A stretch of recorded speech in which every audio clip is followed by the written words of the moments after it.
음, 2023년 1월 첫째 주 말씀이 사도행전 1장의 1절로부터 시작했습니다. 그로부터 이제 2년하고 1개월이 지났는데요. 약 85번, 오늘이 그러니까 85번째 설교가 오늘 사도행전 마지막 설교입니다. 중간에 절기도 지키기도 하고요.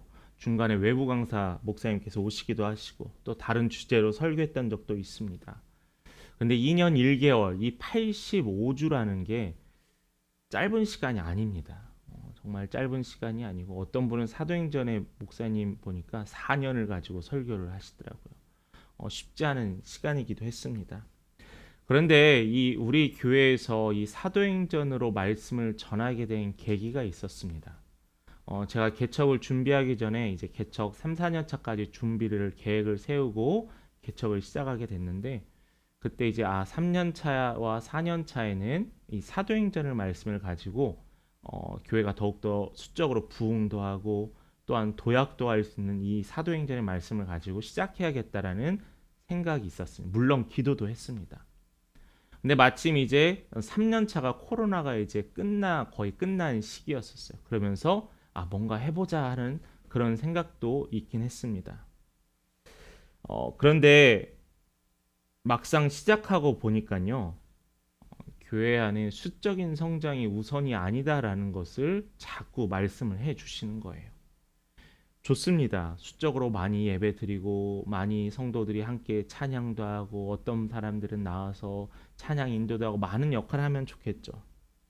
근데 저는 이 사도행전을 보면서 맨 처음에 저의 계획과는 다르게 하나님께서 왜 이 교회를 세우셨고 우리에게 원하시는 게 무엇인지를 매주 확인하는 시간이었다라는 거예요. 그러면서 동시에 저에게는 소망이 있었습니다. 성숙한 그리스도인. 이것은 작년 10월 정도에 생기고 이제 저희가 2025년 표가 되기도 한 건데요. 성숙한 그리스도인. 또 복음을 부끄러워하지 않고 타협하지 않는 성도. 그렇지만 주위 사람, 믿지 않는 사람들과 대화가 통할 수 있고 말할 수 있는 사람이 바로 이 사도행전이 말하고 있는 그 성도의 모습이라는 게 마음에 계속 노크했습니다. 물론 저는 이 처음 계획과는 분명히 바뀌었어요. 수적으로 부흥도 하고 사도행전을 통해서 교회가 외연으로 확장도 하고 그러나 하나님께서 무엇을 말씀하시는지 집중하게 하는 이 모든 게 바로 성령의 역사라고 저는 생각을 합니다. 뿐만 아니라 우리가 그간 사도행전을 통하면서 얼마나 많은 인물들을 만났습니까? 맨 처음에 정말 베드로와 예수님의 제자들, 또 예수님의 그 가룟 유다를 대신한 마띠아의 선출과정, 또한 마가의 다락방에서 120명이 모여 뜨겁게 기도했을 때 성령이 그들에게 임하였던 곳. 뿐만 아니라 자신이 밭을 팔았던 돈을 온전히 하나님께 약속한 걸 드리지 않아서 죽임을 당한 아나니아와 삽비라. 또한 최초의 순교자였던 스데반, 빌립 집사, 바울, 또한 바나바, 또한 각 선교지에서 만났던 수많은 사람들, 얼마나 많은 사람을 만났습니까? 이들이 하나님을 만났는데 이들의 공통점이 있어요. 그들은 인종도 틀리고 또한 피부색도 다르고요. 또한 그들의 출신도 다르고 배움도 다르고 성별도 다 다릅니다. 그러나 그들에게 공통점이 하나 있어요. 뭐냐면은 하나님께서 그들에게 임하였다라는 거예요. 그래서 그들이 하나님의 통로가 되었고 그들이 하나님의 은혜의 통로가 되었다라는 것이 우리가 사도행전을 통해서 본 역사의 현장들이기도 합니다. 그래서 저는 하나님께서 지금도 일하신다는 그 사실에 대해서는 저는 절대 흔들리지 않습니다. 하나님께서 지금 우리를 통해서도 일하신다는 사실에 너무나 놀랍다라는 거죠. 때로는 내가 무의식적으로, 때로는 내가 의식하지 않는 가운데 내가 특별히 어떤 목적을 가지고 하지만 하나님께서는 우리를 통하여 끊임없이 일하고자 원하신다는 거죠. 그래서 저는 기뻐요. 주의 이름을 부르는 자들에게 주께서 동행하신다는 그 약속이 때로는 지치고 낭망하고 높은 산을 올라가는 우리의 삶의 여정 가운데서도 기쁘고 감사할 만한 충분한 이유가 되고 근거가 된다는 거죠. 오늘 이 시간 사도행전의 이 마지막 기록을 통하여서 우리가 지금까지 읽어왔던 묵상해왔던 28장의 마무리를, 그리고 또한 우리에게 주어졌던 새로운 시대를 다시 한번 결단하는 은혜의 자리가 되기를 간절히 축복합니다. 첫 번째로 우리가 같이 나눠보고 확인할 것은 복음의 중요한 두 가지라는 거예요. 우리가 이미 지난 시간에도 중첩된 내용이기도 합니다. 바울은 로마에서 와서 무엇을 했는지 23절에 보면은 그들이 날짜를 정하고 그가 유숙하는 집에 많이 오니 바울이 아침부터 저녁까지 강론하여 하나님의 나라를 증언하고 모세의 율법과 선지자의 말을 가지고 예수에 대하여 권하였다라고 했습니다. 먼저 우리가 23절의 앞부분에 보면은 바울이 고소를 당해서 로마로 왔는데 그는 가택 연금 중에 집에 갇혀 있었잖아요. 감옥이 없어서 자기의 돈으로 구한 그 집이나 또한 방에서 로마의 군인이 24시간 지키는 그 가택 연금 가운데 바울은 어떤 생각을 했냐면은, 어떤 마음을 가졌냐면은 복음을 전하야겠다는 거예요. 내가 비록 나가지는 못하지만은 누군가는 나에게 집에 들어올 수 있기 때문에 이 자리에서 주의 복음을 강론하고 주의 말씀을 전한다라는 거예요. 그게 바울의 목표였다는 거예요. 여러분, 상황이 아무것도 할 수 없는 상황이 있을지라도 무엇인가 할 수 있는 상황은 늘 주어진다는 거예요. 시야가 좁으면은 생각의 틈이 작아지더라고요. 너무나 하나만 집중해서 보다 보면은 주위를 못 보는 경우가 생깁니다. 근데 바울은요, 복음에 집중했더니요, 복음에 전할 수 있는 방법들을 찾아가더라고요. 그게 지혜인 것 같아요. 그래서 이 바울은 이 로마에 있는 유대인 지도자들을 집으로 불러들여요. 근데 이들의 특징이 뭐냐면은 예루살렘에 있던 유대인 지도자들과는 다르게 이들은 바울에 대해서 어느 정도 조금 열린 마음이 있었습니다. 뭐 그렇다고 해서 복음을 받아들이고 뭐 예수를 받아들인다는 의미는 아니고요. 그들이 예수에 대한 이야기를 들을 준비가 되었다는 거죠. 이게요, 너무나 큰 일이에요. 왜냐하면은 들으려고도 안 하는 사람이 너무나 부지기수거든요. 우리는 그 사람들을 봤잖아요. 예루살렘에 있던 유대인 지도자. 바울이 뭐만 하든지 그를 때리고 죽이고 감옥에 갇히려는 그들의 목적이 있었는데 이 로마에 있는 유대인들은 그러지 아니했다는 거죠.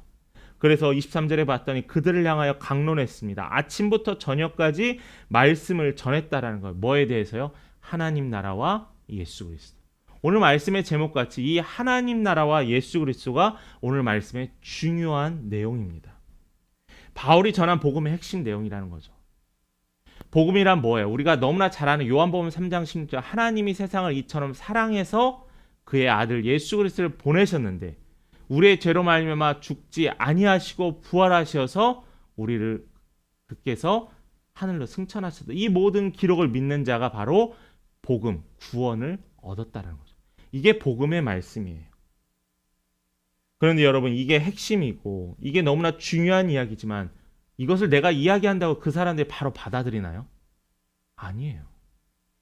내가 예수에 대해서 이 진리를 얘기하기 때문에 진리니까 당연히 너는 받아들여야 돼, 너는 알아야 돼 하면서 믿습니다 하면서 눈물 흘리며 하나요?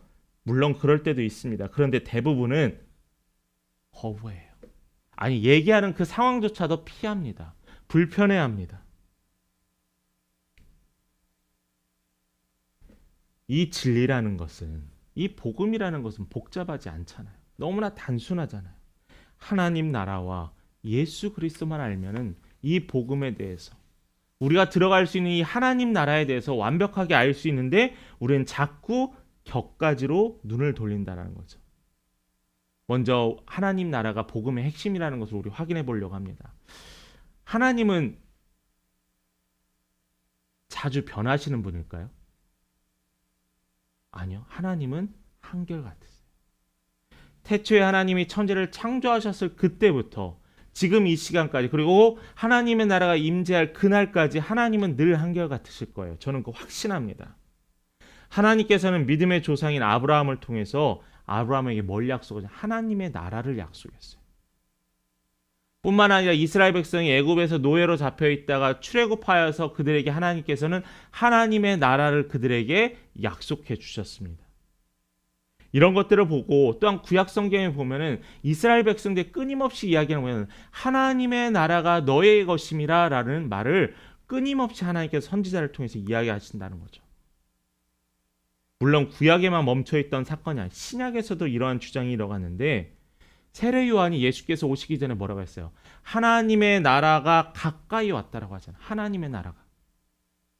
이 세례 요한이 하나님의 나라가 가까이 왔다고 합니다. 뿐만 아니라 예수님도 마찬가지예요. 예수님도 중점은 하나님의 나라였습니다. 여러분 이걸 기억해야 돼요. 모든 사역의 중심은 하나님 나라였어요. 그런데 자꾸 격가지를 보려고 한다는 거죠. 우리도 신앙생활을 하면서 하나님 나라가 먼저인데 자꾸 교회 생활을 하다 보니까 교리가 먼저이고 교회의 전통이 먼저이고 교회의 관습이 먼저인 거예요. 이 전통과 관습 때문에 복음이 오염되어져요. 뒤로 밀려요. 제가 요즘 말하는 요즘 시사 프로 하시는 분들 많잖아요. 근데 그분들이 이야기를 하면서 예측을 합니다. 예측을 하는데 맞는 것도 있고 틀린 것도 있잖아요. 근데 틀린 것에 대해서는 되게 짧게 사과해요. 그리고 나서 자신의 다른 이야기를 막 계속 얘기합니다. 그러다 보니까 그 사람이 이야기는 틀린 것에 대한 건 들리지가 않아요. 저는 이런 걸 보면서 왜 자신이 잘못하고 실수했는데도 불구하고 그건 잠깐 이야기하고 누군가의 탓을 계속하고 있는 모습을 본다는 거죠. 자꾸 진리를 앞에 두고 외부의 것을 찾습니다. 교회의 전통을 보고 목회자의 말씀 스타일을 봅니다. 교회의 분위기를 봅니다. 볼 수 있죠. 그런데 저는 이런 것이 마치 뭐와 같냐면은 여러분 맛있는 정말 비싼 코스 요리집에 가서 메인 음식이 있습니다. 메인 음식이 나오기 전에 디저트도 나오고 차도 나오고 다양한 게 나오겠죠. 또 메인 디시 옆에 여러 가지 사이드 음식들도 있습니다. 디저트도 있고요. 그런데 이 사람은 식당에 가서 음식을 먹는데 메인 요리는 안 먹고 주변의 것만 먹어요. 마치 이게 교회 다니면서 하나님의 나라에 대해서 이야기하지 않으면서 교회의 전통이나 습관에 대해서 이야기하는 것과 마찬가지라는 거죠. 가장 비싼 메인을 먹지 않고 가장 중요한 이 메인의 진리를 듣지 않으면서 신앙생활을 한다는 것은 시간도 아깝고요. 돈도 아깝다는 거예요. 예를 또한 들어봅니다. 예수님께서도 이러한 일들이 있었어요. 예수님께서는 분명히 복음을 전하고 하나님 나라를 전하면서 치유 사건도 있었고요. 귀신을 축출하는 사건도 있었고요. 또한 강론도 있었습니다. 그런데 이러한 것들은 이 기적들은 다 뭐였냐면은 하나님의 나라를 전하기 전에 그들에게 향하여 긍휼한 마음을 갖게 한 거예요. 아픈 자에게는 예수의 안타까운 마음과 불쌍히 여기는 마음. 또한 굶고 3일 동안 예수를 쫓아다녔던 자들을 향해서 오병이어의 기적을 베푸셨던 예수의 긍휼한 마음. 긍휼한 마음이 있었지만 그러나 이것이 그들에게 끝이 아니라는 거예요. 이 모든 것은 하나님의 나라, 복음을 전하기 위한 하나의 과정일 뿐이라는 거예요. 그러니까 자꾸 우리가 이러한 현상에 집중하다 보니까 복음에 대해서 가볍게 여기는 거예요. 얼마나 많은 일들이 우리 주위에 있었으니까 신사도 운동도 마찬가지예요. 기적들도 마찬가지예요. 맨 처음에 하나님의 은혜와 성령의 은혜로 말미암아 기적을 베푸는 자들이 다 왜 오염돼요? 왜요? 점점 하나님을 이야기하는 게 아니라 내가 집중이 돼요. 사람들이 이 자리에 앉으면서 와 우리 목사님, 우리 전사님이 기적을 베푸시네, 안전뱅이를 일으키셨네 라고 하면서 맨 처음에 하나님 감사합니다 라고 찬양을 하다가 점점 그 일을 행하는 자한테 감사한다는 거죠. 바울은 그래서 사역지를 계속 옮기지 않았을까라고 생각을 해봅니다. 여러분 그 증거가 있습니다. 말씀을 두 개를 한번 찾아보도록 할게요. 마가복음 1장 15절입니다. 같이 함께 읽겠습니다. 시작. 이제 때가 찼고 하나님의 나라가 가까이 왔으니 회개하고 복음을 믿으라 하시더라. 자, 두 번째 누가복음 10장 9절의 말씀입니다. 읽겠습니다. 시작. 거기 있는 병자들을 고치고 또 말하기를 자, 예수님의 사역의 첫 번째 마가복음 1장 15절에서 때가 찼대요. 하나님의 나라가 가까이 왔대요.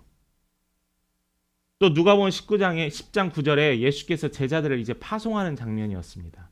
인턴같이 만약에 너희가 밖에 나가서 내가 가르쳤던 것을 그대로 행하라라고 하면서 너희들이 행해야 될 게 있는데 그게 뭐냐면은 하나님 나라가 너희에게 가까이 왔느니라라고 선포하라고 하는 거예요. 예수님은 부활 후 제자들에게 나타나신 그리스도는 40일 동안 하나님 나라에 대해서 매일매일 설명하셨어요.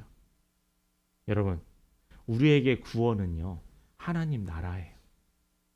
우리로 하여금 하나님 나라의 백성이 되는 게 우리가 신앙생활하고 이 시간에 예배를 드리는 우리의 궁극적인 목적이 된다는 거죠. 그래서 여러분, 이 중요한 것을 잊지 마시고 이 중요한 것에 대해서 더 많은 이야기와 더 많은 나눔이 필요하다는 거죠. 성도님, 이번 한 주는 가정에서, 직장에서, 삶에서 하나님의 나라를 체험했습니까? 이러한 질문들과 이러한 고민들이 우리 안에 있어야 한다는 겁니다. 자, 두 번째로 나눌 것은 하나님 나라뿐만 아니라 예수 그리스도, 부활하신 예수 그리스도예요. 예수 그리스도가 승천한 이후에 사도행전의 제자들과 또한 그 이후의 모든 사역자들은 동일하게 뭐냐면 하나님의 나라와 예수 그리스도를 연결하기 시작했습니다. 예수님께서 어떻게 하나님 나라에 대해서 이야기했는지에 대해서 설명하고요, 전하고요, 그들에게 예수가 그 유일한 통로라고 이야기했던 겁니다. 예수께서 이 하나님 나라를 전하기 위해서 어떤 사역을 했고 어떤 일들을 했는지 전하기 시작했어요. 바울이 했던 거가 그러고요, 예수님이 제자들이 했던 게 다른 게 아니에요. 이거였어요.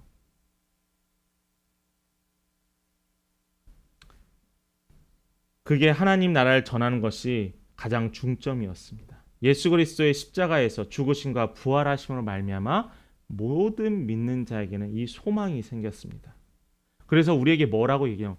나에게도, 여러분들에게도 하나님의 나라를 소유할 수 있는 가능성이 생겼다는 거예요. 근데 예수를 온전히 믿는 자에게는 이게 가능성이 아니라 현실로 온다라는 거죠. 하나님의 나라에 갈 수 있는 티켓을 구했다라는 겁니다. 그런데 우리가 여러분 기억하세요. 하나님의 나라가요, 먼 미래에만 있는 게 아니에요. 우리가 죽어서 가는 곳이 하나님 나라가 아니에요. 예수가 이 땅에 오실 때 하나님의 나라를 그때만 경험하는 게 아니라는 겁니다. 예수께서는 분명히 마태복음 24장에서 우리에게 뭐라고 말씀해요? 이미 너희에게 하나님의 나라가 임하였다라는 거예요. 무슨 뜻이에요? 우리가 신앙생활하며 모이고 있는 이 제자들의 삶 속에서 예수를 바라보는 자들 사이에서 하나님의 나라가 이미 주어졌다는 거예요. 하나님의 나라 안에서 찬양을 하고 기뻐하며 감사하며 주의 말씀을 나누는 이 모든 행위들이 이 땅에서도 가능하다라는 거예요. 주께서 주신 이 공동체인 교회의 믿음의 공동체들을 통해서요.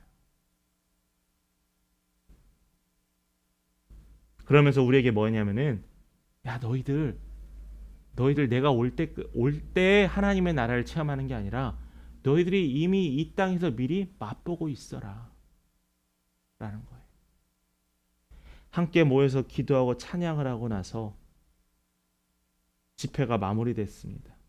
모든 사람들이 박수치며 하나님께 감사했어요. 함께 기도할 수 있어서 너무 행복했다라고 모든 성도들을 축하해주고 축복해줍니다. 이게 하나님 나라라는 거예요. 교회 성도 가운데 어려운 일을 당하거나 기도가 필요합니다. 매일매일 기도해줘요. 기도해주다가 구체적으로 기도하길 바랄 때가 있습니다. 그럴 때는 조심히 가서 기도할 것 같이 나누자라고 합니다. 같이 그 기도의 제목이 하나님께서 들어주셨을 때 주는 그 은혜와 감사와 기쁨이 얼마나 많습니까? 여러분들도 그러시잖아요. 누군가 나를 위해서 기도하다가 기도해 주셔서 너무나 감사합니다 라고 하잖아요. 이게 천국이라는 거예요. 하나님 나라라는 거죠. 이게 복음입니다. 하나님 나라와 예수 그리스도, 우리는 정확히 전달해야 돼요. 이 정확한 진리에 대해서는 양보해서는 안 돼요. 훼손해서도 안 돼요. 이건 절대 어느 것도 흔들려질 수 없는 단어입니다. 그러나 그래서 우리는 예수 그리스도만 전해야 되는 의무가 있다라는 거예요. 예수 그리스도만을 통해서 하나님 나라에 이를 수 있다는 이 명확한 사실을 여러분 전해야 합니다. 서구 기독교가 왜 흔들린지 아세요? 이 진리가 흔들려서예요. 다양성을 존중한다는 의미로 복음도 다양성을 존중하기 시작했어요. 여러분에게 분명히 얘기하는 것은 복음은 다양성이 없어요. 예수 그리스도만입니다. 그러나 다른 환경이나 조건의 다양성은 존중해 줘야 되는 것은 그리스도인들의 넉넉한 마음이라는 거죠. 자, 두 번째로 우리가 나눌 것은 여러분 기억하십시오. 들으십시오. 그리고 전하십시오라는 겁니다. 바울은 유대 지도자들에게 철저하게 하나님 나라의 복음에 대해서 제가 방금 여러분에게 나누었던 그 하나님 나라와 예수 그리스도에서 이야기했습니다. 그런데 우리가 지난 시간에도 확인했지만은 이번 시간에도 확인할 수 있는 게 24절의 말씀에 보면은 그 말을 믿는 사람도 있고 믿지 아니하는 사람도 있다라고 분명히 이야기해요. 근데 참 희한하죠? 이 사람들은 바울의 이야기를 어느 정도 알고 있어서 들으러 왔는데도 그의 말에 순종하지 못하고 그의 말을 듣지 못하는 자들이 있다는 거예요. 그 말의 뜻은 뭐냐면은 내가 교회 가서 하나님께 예배 드리러 와야겠다라고 마음을 먹었지만은 그럼에도 불구하고 하나님께 예배 드리지 못하는 것도 가능하다라는 거죠. 여러분 믿는다라는 게 뭐 같아요? 여러분 한번 소모임 때 이 믿는다라는 것에 대해서 한번 나눠봤으면 좋겠는데 이 믿는다라는 게 뭐냐면은 그 사람의 말에 설득된다는 거. 그리고 확신 갖는다는 거. 그러니까 우리가 주의 말씀에 설득되어 확신을 갖고 예수 그리스도 살아있음에 확신을 갖는 게 이 믿는다라는 거예요. 믿음이 단단하다, 믿음이 강하다, 믿음이 크다라는 말은 뭐냐면은 어떠한 말씀이라도 확신에 차 있어서 흔들리지 않는다라는 말씀이에요. 그게 믿는다라는 겁니다. 그런데 오늘 말씀에 보면은 믿지 않는 자들도 생깁니다. 물론 바울은요 믿는 자들이 있어 너무나 기뻤어요. 여러분 혹시 전도 이제 뭐 기존 교회에서 전도 대회나 추수감사할 때 뭐 전도 축제, 새생명 축제를 많이 하잖아요. 제가 섬겼던 한 교회에서는 이제 제일 많이 이제 전도하신 분 상품도 주고 막 했습니다. 상금도 주고 또 구역도 상금도 주고 했습니다. 그리고 사람들이 또 축하도 해줍니다. 이번에 전도왕 됐다며 너무 잘했어. 근데 정말 수고한 걸 제가 알아요. 제가 그 전에는 교회 안에 이런 물질로 사람들을 데려오는 것은 오히려 역효과만 날 텐데라는 생각이 있었는데요. 근데 그분은요. 그 사람들을 한 명이라도 교회에 데리고 오기 위해서 정말 한 달이고 두 달이고 너무나 고생한다는 거예요. 찾아가고 만나고 제가 교회 앞에서 입구에서 성도님들 인사하면서 안내하는데 문 밖에서 계속 안절부절 계속 조마조마하는 거예요. 전화하시는 거예요. 왜 온다고 해서 안 오냐? 언제쯤 오냐? 어디쯤 왔냐? 그 마음 하나님이 기뻐하시죠. 그런데 그 외에도 믿지 않는 자들이 있어 바울은 안타까워한다고 했습니다. 그래서 여러분 보시는 26절과 27절이 사실은 이사야서 6장 9절에 10절의 말씀을 인용한 거거든요. 우리가 함께 이사야서 6장 9절과 10절도 한번 읽어보도록 하겠습니다. 같이 읽겠습니다. 여호와께서 이르시되 가서 이 백성에게 이르기를 너희가 듣기는 들어도 깨닫지 못할 것이요 보기는 보아도 알지 못하리라 하여 의 마음을 둔하게 하며 그들의 귀가 막히고 그들의 눈이 감기게 하라. 염려하건대 그들이 눈으로 보고 귀로 듣고 마음으로 깨닫고 다시 돌아와 고침을 받을까 하노라 하시기로. 맞습니다. 아멘. 바울은 이사야 말씀을 통해서 자신의 마음을 표현했어요. 예수님도 이미 경험하셨거든요. 예수님께서 복음 전한다고 다 들었나요? 사탄의 자식들이라고 했던 바리새인들도 있었어요. 율법주의자들도 있었어요. 그런데 이 사람들의 문제가 무엇일까냐는 거예요. 알아야잖아요. 왜 누구는 듣고 누구는 듣지 않느냐. 이사야서 6장 9절과 10절 또 사도행전 28장 26절과 27절의 이야기는 눈으로 보았는데요. 보지 못했대요. 귀로 들었는데요. 듣지 못하는데요. 깨닫지 못하는 자들이 너무나 많았다라는 겁니다. 그래서 이러한 결과가 나타납니다. 여러분 이거 우리 주위에 너무나 많이 경험하잖아요. 복음은 심지어 같은 집에서 사는 사람들도 나뉘게 합니다. 복음의 초창기 시절에 이랬는데 지금은 더 힘든 게 뭐냐 거짓 선지자들이 인하여 더 많은 세상 사람들이 경계하고 있다라는 거예요. 그리고 이제는 이 말도 좀 부끄럽습니다. 이단만 경계하는 게 아니라 기존 교회 성도들도 경계해요. 부정적인 시각을 갖고 있어요. 종교가 때로는 정치인들의 도구가 되어서 마음이 아픕니다. 그럼에도 바울은 28절에 하나님의 하나님의 이 구원이 이방인에게 보내어진 줄을 알라. 그들은 그것을 들으리라 하더라라고 했어요. 여러분, 이런 상황에도 바울은 포기하지 않았어요. 사람들이 나를 반대해도 포기하지 않았어요. 그의 지나왔던 시간들을 보면 우리는 알 수 있잖아요. 사도행전 1장 8절 우리 같이 한번 더 읽어봅니다. 너무나 잘 아는 말씀이죠. 함께 같이 읽습니다. 사도행전 1장 8절입니다. 오직 성령이 너희에게 임하시면 너희가 권능을 받고 예루살렘과 온 유대와 사마리아와 땅끝까지 이르러 내 증인이 되리라 될 것이라. 아멘. 제가 이 말씀을 준비하면서요. 사도행전 1장 8절을 보면서 지금까지는 가서 전도해라 라는 말에 포커스를 맞췄어요. 근데 사도행전 28장 마지막 설교를 준비하고 묵상하면서 증인에 대해서 묵상하기 시작했어요. 증인이 뭐예요? 옳은지 그른지 자신이 본 그대로 말하는 게 증인이잖아요. 내가 체험한 예수 그리스도, 내가 체험한 하나님 나라를 그대로 말하는 게 증인이잖아요. 근데 이 증인은요, 말하는 것에서 끝나는 게 이 증인은 신뢰를 얻어야 되거든요. 저 사람이 거짓말하는지 안 하는지 재판관이나 세상 사람들에게 진실함이 있어야 되거든요. 그렇다면 뭐냐면은 내가 말하는 것대로 나의 삶이 따라와야 한다는 거예요. 저는 이번 주 이걸 체험했어요. 이 중에서 목사님 당연한 거 아닌가요? 라고 하실 수도 있는데 근데 저는 증거하는 게 아니라 증인이 되는 거구나. 이 말씀대로 살고 이 말씀의 증인이 되어서 내가 그들에게 보여지는 거예요. 그들에게 내가 말하지 않아도 저 사람 믿는 사람이구나. 저 사람은 교회 다니는 사람이구나. 저 사람은 교회 다니는 사람인데 특별히 더 다른 것 같아 라는 이 증인이 되라라는 거죠. 그래서 우리는 이 증인이 되기 위해 기도하는 거예요. 이 증인이 되기에 우리는 성령의 인도하심을 구하는 겁니다. 그래서 28절에 얘기했던 이 복음은요, 이제 유대인에게만 멈추는 것이 아니라 점점 뻗어져 갑니다. 누구에게로요? 이방인에게. 그 새로운 시작의 장이 바로 이 로마로부터 시작되는 거예요. 물론 이전에도 이방인 그리스도인들이 있었었고요.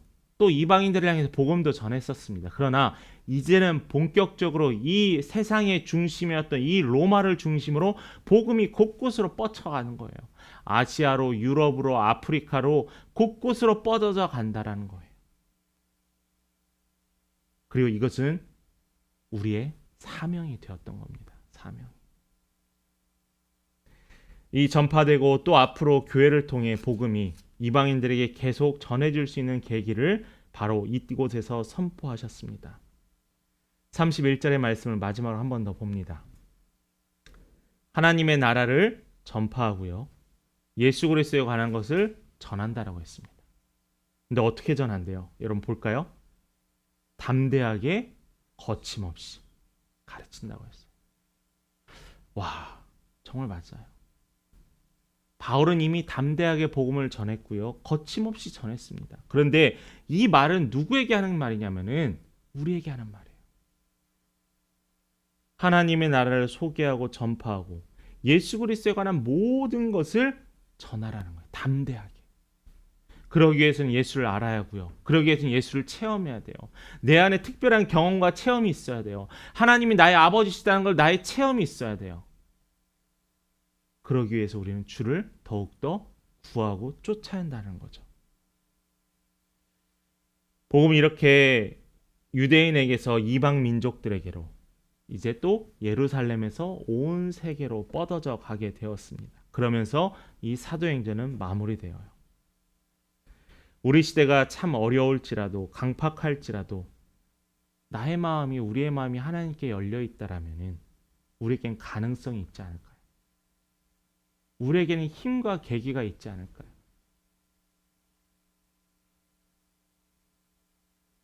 나는 저들과 달라. 마치 바리새인과 같이 나는 거룩해. 나는 기도하고 나는 말씀 듣고 말씀을 읽어. 나는 교회도 헌금도 하고 주위 사람을 구제도 많이 해. 그러면서 나는 떳떳해라는 것은 하나님이 원치 않는 모습입니다. 끊임없이 낮고 겸손한 자세에서 끊임없이 소외된 사람들을 향해서 바라볼 수 있는 그 사람이 바로 예수가 보이셨던 복음의 여정이었다라는 거죠. 예수는 부활하셨습니다. 우리에게 하나님의 나라를 선물로 주신다라고 약속하셨어요.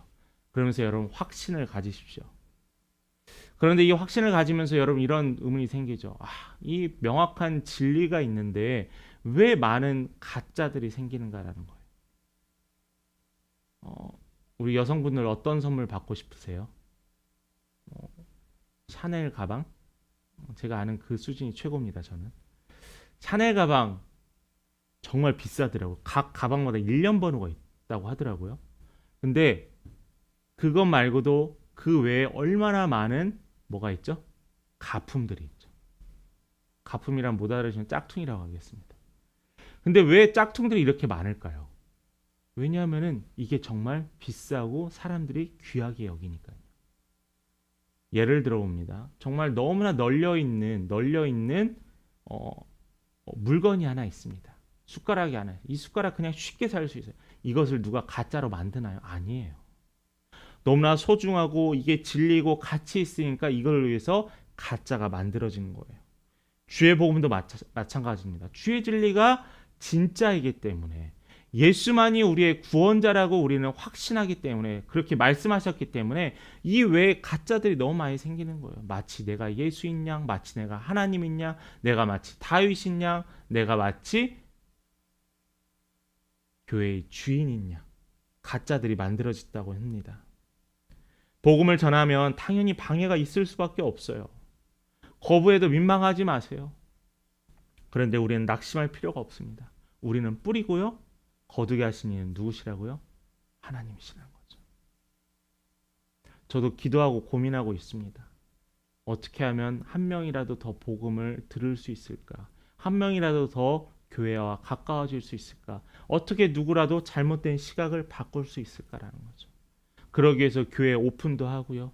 또한 여기 건물에서 봉사도 하고요. 할 수 있는 걸 하는 거예요. 눈에 보이지 않고 성과가 나지 않는다라고 해서 우리가 그게 무시될 건 전혀 아니라고 생각을 합니다. 말씀을 마칩니다. 이제 길고 무지하게 길었던 사도행전 강해가 막을 내리게 되었습니다. 사도행전 말씀 우리가 살펴보면서 재판에 참여했던 바울, 죄인의 신분이었던 바울, 우물가에서도 복음을 전했던 바울도 봤습니다. 더 시간을 거슬러서 마가의 다락방에서 기도했던 사람들, 성령이 임하셨을 때 그들이 체험했던 그 놀라운 사건도 봤어요. 베드로가 3,000명을 회심시킨 사건도 봤고요. 또한 안진뱅이를 일으킨 사건도 보았습니다. 때로는 유대인과 이방인 그리스도인들 간의 예루살렘 성전에서 다투는 사건도 봤고요. 또한 수많은 사건들과 위기 속에서 하나님은 하나님의 사람을 통해 끊임없이 로마로 향한 것을 확인했습니다. 여러분, 사도행전은요, 그냥 일반적인 역사책이 아닙니다. 사도행전은 누가가 기록한 복음의 이 여정을 기록한 책이 아니에요. 사도행전은요, 하나님의 역사를 기록한 책이에요. 근데 이 하나님의 역사가 사도행전에서 끝나는 게 아니라 이것을 듣고 믿고 보는 자들에게는 새로운 사도행전의 여정을 이끄신다는 거예요. 그러면서 그러기 때문에 절대 어떠한 방해가 있어도 우리는 멈추지 않습니다. 여러분들은 여러분들의 삶의 기록을 한다면 무엇을 남기고 싶으세요? 우리가 남겨야 될 유산은요, 하나님의 인도하심에 순종을 통하여만 가능합니다. 믿음의 유산, 다음 세대를 향한 소망. 그래서 우리는 땅끝까지 이르러 주의 증인이 되어야 한다는 거죠. 그래서 우리는 그 말씀에 순종해야 합니다. 저는 이런 말씀 많이 여러분 아실 거예요. 사도행전이 액츠 29라는 단체도 있기도 하고요. 사도행전 29장도 쓰여져 한다고 하는데 저는 이 하나님의 이 역사의 기록책에 여러분들의 이름이 기록되었으면 좋겠습니다. 하나님의 거룩한 주의 도구가 되었으면 좋겠어요. 어디든지 어디서든지 누구에게든지 하나님께 부름받고 쓰임받는 사도행전에 계속 한 명이 되시길 간절히 축원합니다.